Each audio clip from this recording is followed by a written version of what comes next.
Assalamualaikum warahmatullahi wabarakatuh. Perkenalkan kembali saya Wadi Fitri Ananda Nahmudin dengan NIM 2108065020029 dari kelas DKVB akan memaparkan mengenai International Typographic Style and Postmodern Design yang diampu oleh dosen Pak Dian Cahyadi, SDSMDS, Program Studi Desain Komunikasi Visual, Fakultas Seni dan Desain, Universitas Negeri Makassar. International Typographic Style dimulai pada tahun 1950-an di Swiss dan Jerman. Gaya termasuk kesatuan kedesain yang dicapai oleh organisasi asimetris pada grid yang dibangun secara matematis. Tipografi sans serif mengekspresikan semangat zaman yang lebih progresif. Ekspresi pribadi ditolak karena lebih universal dan ilmiah. Pendekatan untuk merancang pemecahan masalah, kejelasan dan keteraturan sangat ideal. Ernst Keller, Theo Balmer, dan Max Bill adalah pionir dari pergerakan ini. Akar gaya ini ditemukan dalam kurikulum School of Design di Basel, Swiss. Poster untuk Redberg Museum tidak bertanggal, menunjukkan simbolis gambar dan sederhana bentuk geometris dengan warna kontras yang cerah.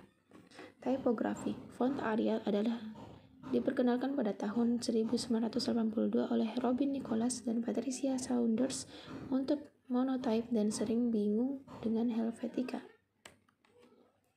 Poster untuk Herman Furniture Miller pada tahun 1962, bentuk dan siluet dari kursi Herman Miller kaskade melalui ruang berlabuh ke format dan diketik dengan logo merah di tengah atas.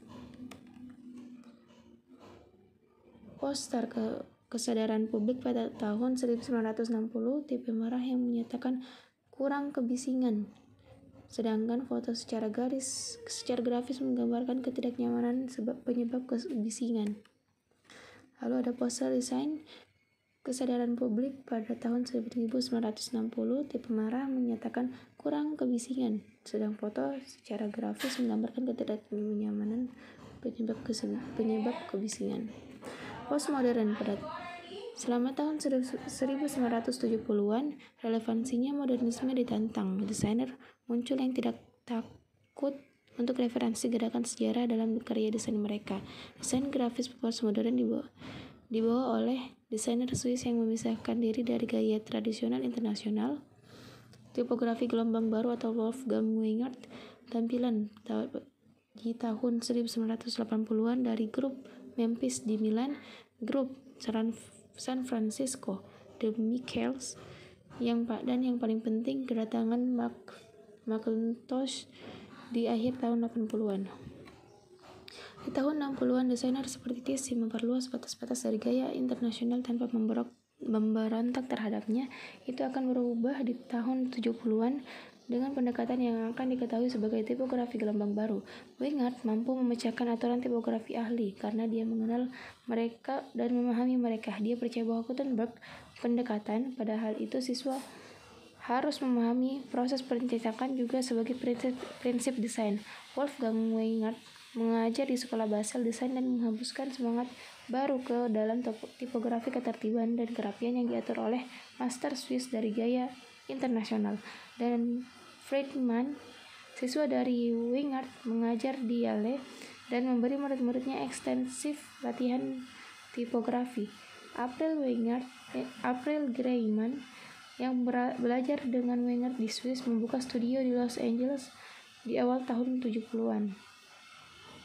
Era desain ini melihat awal dari usia desain grafis berbantuan komputer. Bekerja dengan bentuk sejarah akan menjadi berubah selamanya oleh visual terhebat teknologi komunikasi sejak Gutenberg jenis bergerak dan mesin cetak.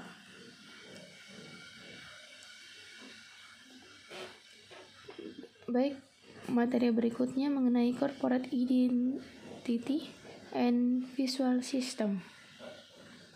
Pengantar. Jadi desain yang baik adalah bisnis yang baik. Desain yang baik adalah bisnis yang baik. Adalah seruan dari desain grafis industri pada tahun 1950-an.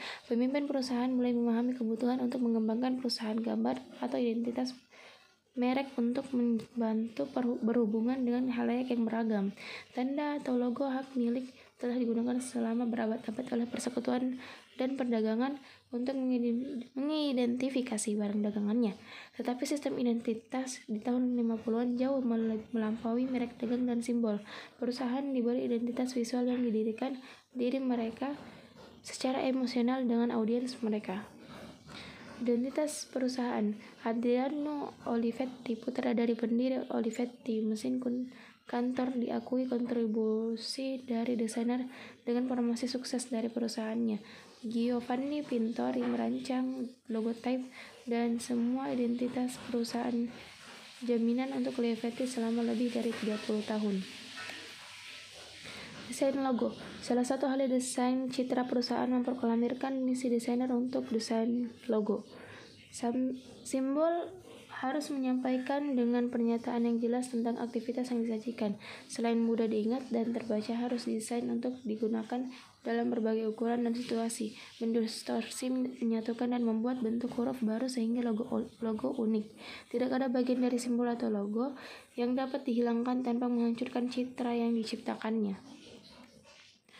Lanjut, identitas logo puzzle MTV.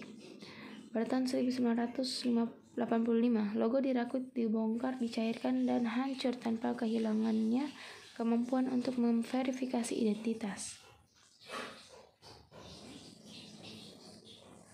Yang ini yang merupakan desain dari Pat Gorman and Frank Olinsky Manhattan. Jadi sekian dari pemaparan materi kali ini. Wassalamualaikum warahmatullahi wabarakatuh.